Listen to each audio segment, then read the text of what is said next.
What's up, y'all? Goofy Rexy here. Hope everybody is doing well. And wanted to kind of do a little bit of a different video here today. I haven't done this before, but wanted to talk about players who are returning to Marvel Strike Force, right? I had someone that popped into my Twitch chat the other night, and they were saying, hey, I've been out of the game for probably about a year and a half now.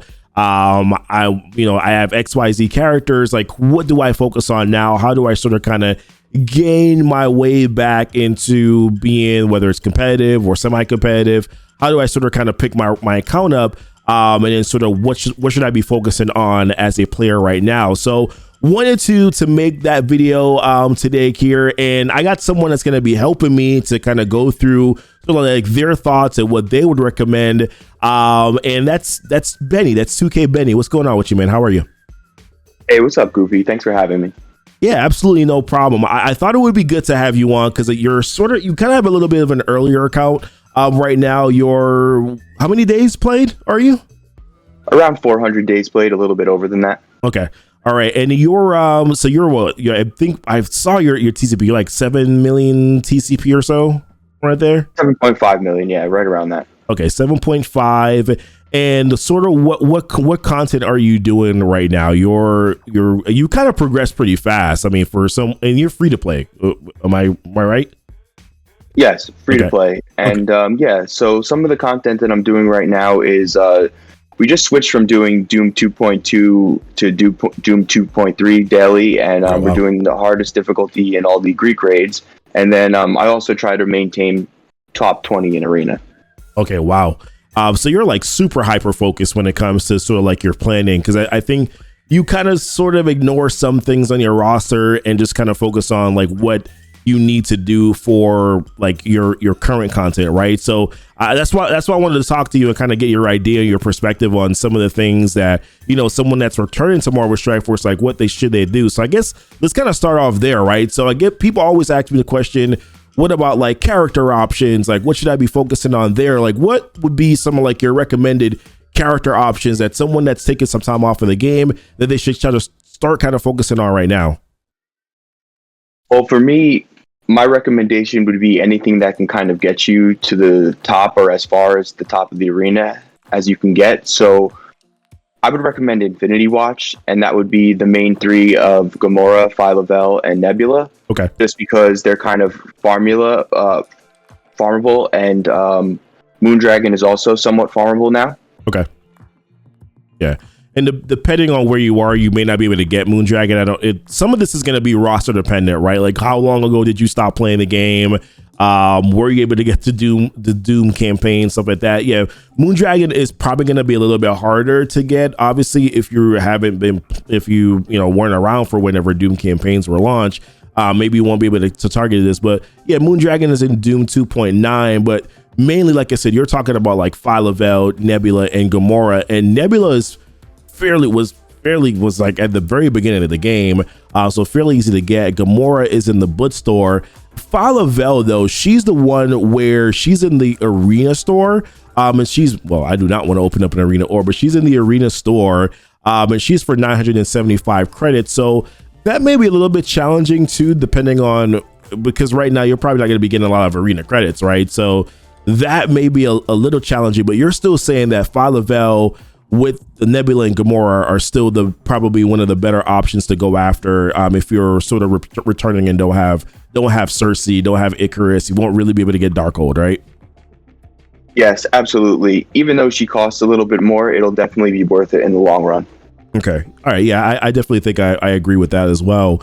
Now, what about some other character options, right? Because there's so many game modes to focus on in MSF, and we'll talk about sort of like what game modes that you should focus on that are the most important that you should sort of build towards. So like what sort of other characters do you think provide some solid value as well that maybe you should be focusing on? Well, right now, some solid characters and that are easily farmable are definitely OG Spider-Man and Miles. Okay. Just because returning players are going to want to have the Web Warriors built for raids because they're kind of the bio team now. Yeah. So that would definitely be one of my recommendations. So I would say returning players probably have them maybe decently built and can continue to kind of invest in them and get their worth out of them. Yeah, and then over time, I mean, right now Scarlet Spider and Spider Punk aren't farmable. You can get Ghost Spider shards from raids, but if you're returning, I don't know exactly where you are in terms of like raid content, if you're going to be able to get reliable shards from there. So really it's about Miles and OG Spidey, right? Which most returning players should already have some decent shards for. And if you want to get some more, you can also get them from a Blitz store. But yeah, their rework was really good, right? Their rework put them sort of as, I've always said this, I think Miles has probably one of the better kits in MSF, right? Like I love his kit. Yeah, very useful, and characters you can bring to DD4 or DD5. And then you'll also want them on your bio raid team, even though you don't have the full team. They'll still be able to help you on your bio raid team. Yeah, they still do get a little bit of some buffs here in raids, right? Yeah, so in raid, they'll still get a few decent stat buffs and boosts in raids. And you're right, like Dark Dimension too. Like some of the you're gonna want to think about if you haven't done DD3, if you haven't done DD4. Then Miles and Spidey are some pretty good characters that can get you through some content as well. Yeah, so good recommendations there. Now, what other sort of characters should someone focus on? Obviously, there's like what about like Secret Avengers? I mean, what are your thoughts there on them? Yeah, Secret Avengers is a great team to focus on. They're going to be your raid team also, so I would recommend kind of farming them and getting them in any way that you can. They're so useful and just a really great team. They have a lot of sustain and just really useful all around the game. I would say that probably one of the top 4 or 5 teams in the game. Yeah, probably. Yeah, they're probably up there. Now, for farmability, some of it might be difficult depending on where you are. Once again, we don't know we can't assume where everybody's going to be here, but like, for instance, like Captain America Sam is in Doom 2.6. That may be challenging depending on how long ago you've played the game. But Sharon Carter is in the raid store, so you can either target farm her directly with 1,400 credits, or you can open up raid orbs to try to land shards for Sharon Carter. But yeah, definitely a recommended character there as well. And then Maria Hill also, right? She's in the war store, so she's a character that you can farm with your war store credits. I think realistically, probably one of the main, if not the top characters that you should be probably spending your war credits on, right? Yeah, if not one of them, for sure one of the best. And you have to also remember they have some synergy with characters like Black Widow or Nick Fury, Hawkeye. You know, you can insert some people in there to kind of get you through or make a decent team until you can farm the rest of the team. Yeah, and if you get lucky with Kestrel works really well with them as well. If you, I mean, Shang-Chi, right? Shang-Chi is a character that's in the Blitz Orb specifically, which it's a little challenging to get. But if you already have some of these other characters that are in the Blitz store, if you already have Gam, you already have Gamora, you can probably go to Direction, open up some Blitz Orbs, and then try to land some shards for Shang-Chi. Shang-Chi's amazing. I mean, jeez, he's so good. I think the devs admitted that his ult is like super overtuned because his 450% damage plus a 75% per positive effect is just really insane. And of course, reducing the speed bar. He has low cooldowns. I mean, he's an amazing character, really. So that's another good recommended character as well. And then I wanted to talk about these two. You didn't mention them as of yet, but I assume that you probably were gonna mention them, right? Our new warriors. My only pause with this is that she's really hard to get. Deathpool's really hard to get, and so is Dagger, right? Dagger is in the Arena Orb, exclusive Arena Orb character, and Deathpool is a premium Orb character. So really, Cloak is the only one that's like semi-available because he's in the raid store. So probably not the best. We want to mention them because they are a solid Mystic raid option.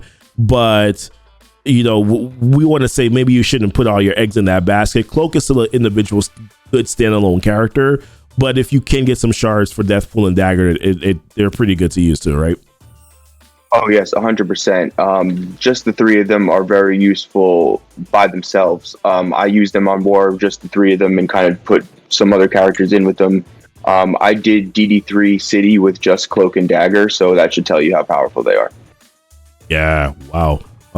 Dark Dimension 3 City with just Cloak and Dagger. Okay. Yes. All right. Well, that gives me some perspective. I didn't get to try these things.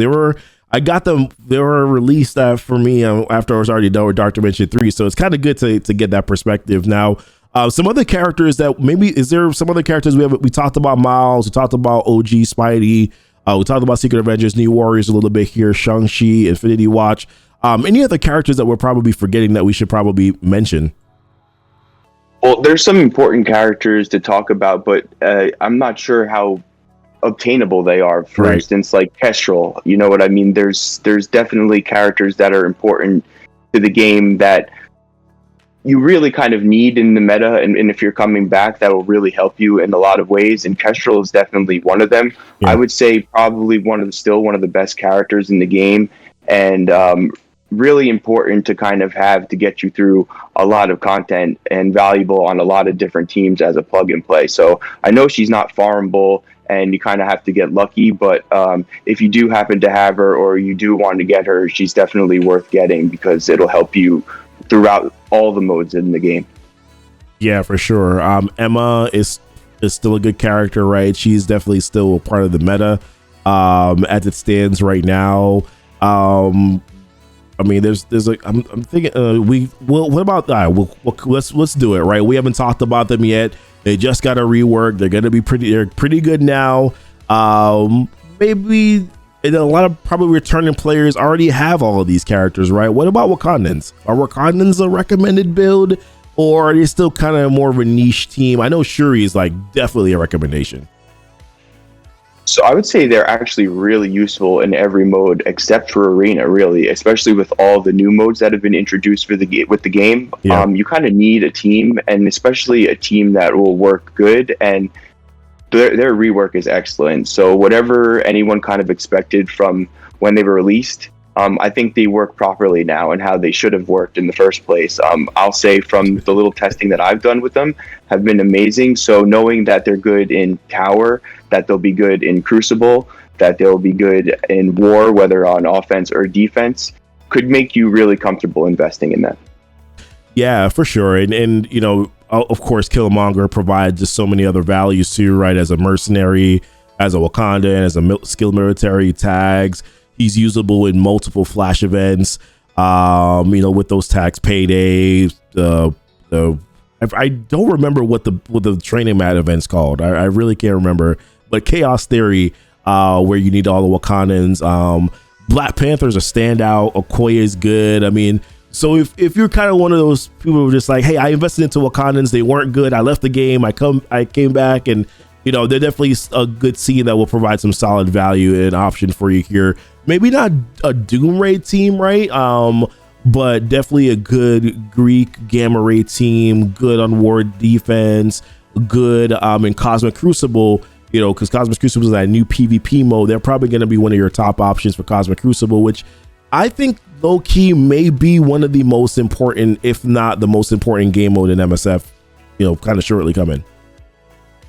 Right, especially with the way that they're making the teal gear available. I feel it's very important to kind of, you know, place well and be able to purchase as much as you can through the store at all levels of the game, because it'll really kind of accelerate your progress. Yeah, definitely, for sure. So we've talked about some of the most important game modes. We talked about Arena. We talked about some of the options there for Arena. We talked about, obviously, Doom Raids and building out some of these characters, because eventually, whether you're doing it now, you're definitely going to want to do these Doom Raids in the future. And a lot of these characters that we talked about too are some good Dark Dimension 3, Dark Dimension 4, or even if you haven't done Dark Dimension 2 yet, some good Dark Dimension 2 options. Now, what I wanted to kind of segue to here is talk about some resource management, because this is something that you're really good at. You have a considerable amount of patience, man. I don't know how you do it. You have like 150 million gold and like 22,000 cores. Like what's sort of like your way about resource management? Like and you're free to play, right? So you probably do it a little bit differently just because you're not spending money to make up for resources. How are you going about sort of managing things like cores and campaign energy and, you know, gold? Like, how are you going about doing that?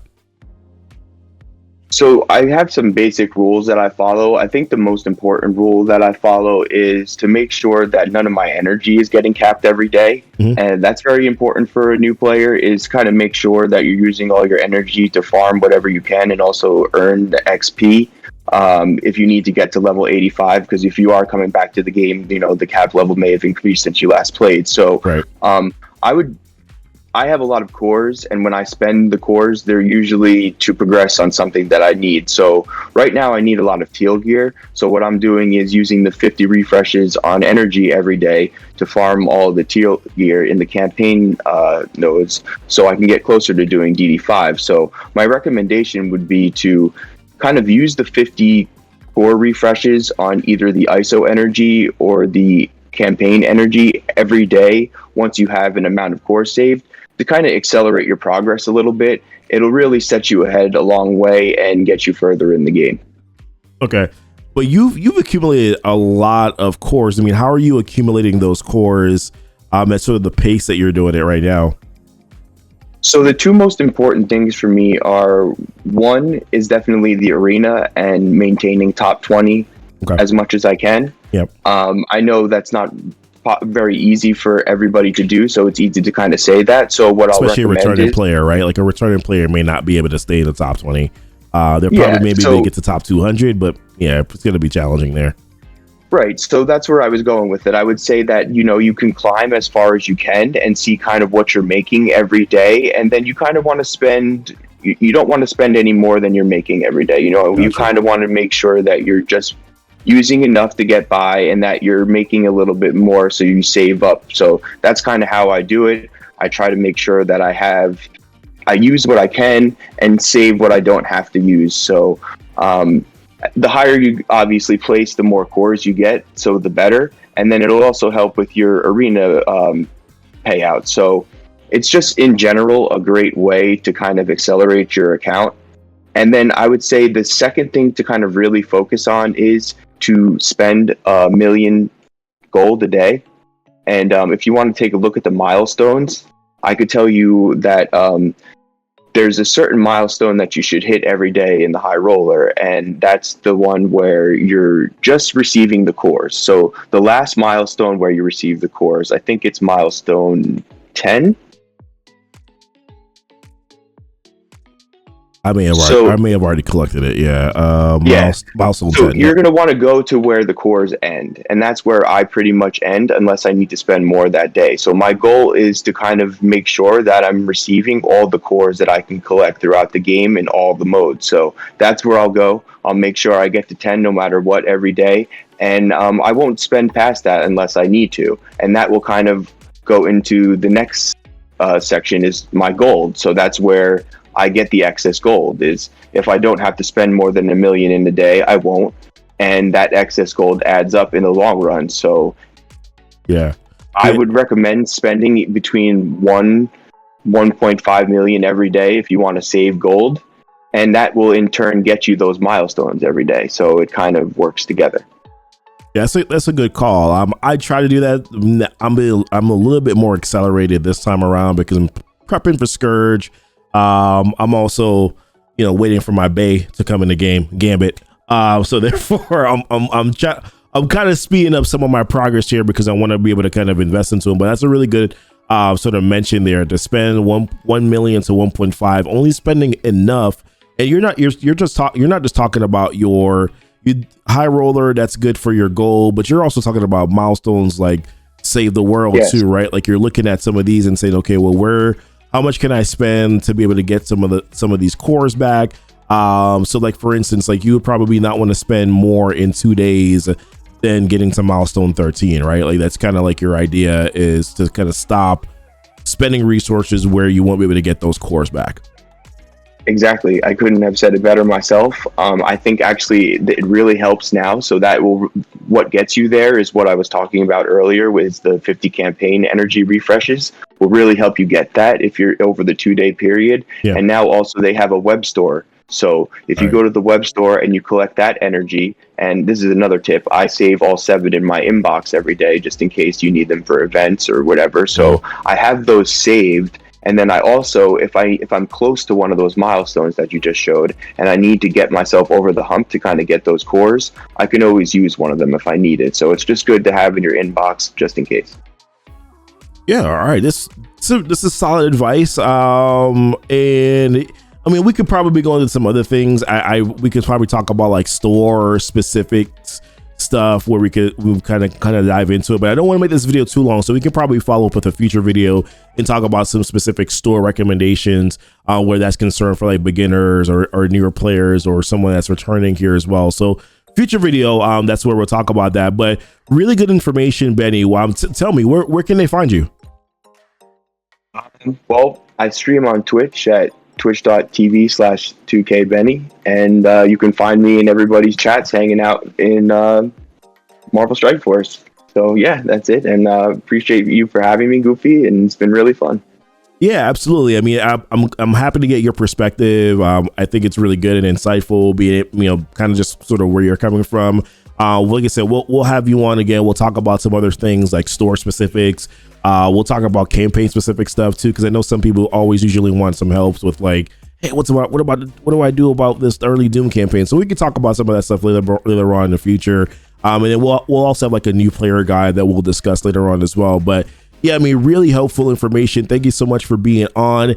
If you guys have any questions about anything, feel free to leave it in the comments. I'm going to be leaving 2K Benny's Twitch link in the description of this video, so please go give him a follow as well, and then join in and ask some questions there, because I'm pretty sure that you'll also want to take a look at his roster and see what he's doing as well. But listen, appreciate you guys watching the video. Until next time, y'all be blessed. And 2K Benny, thank you so much for being on as well. Y'all be safe. Thank you, Goofy. Welcome. Bye.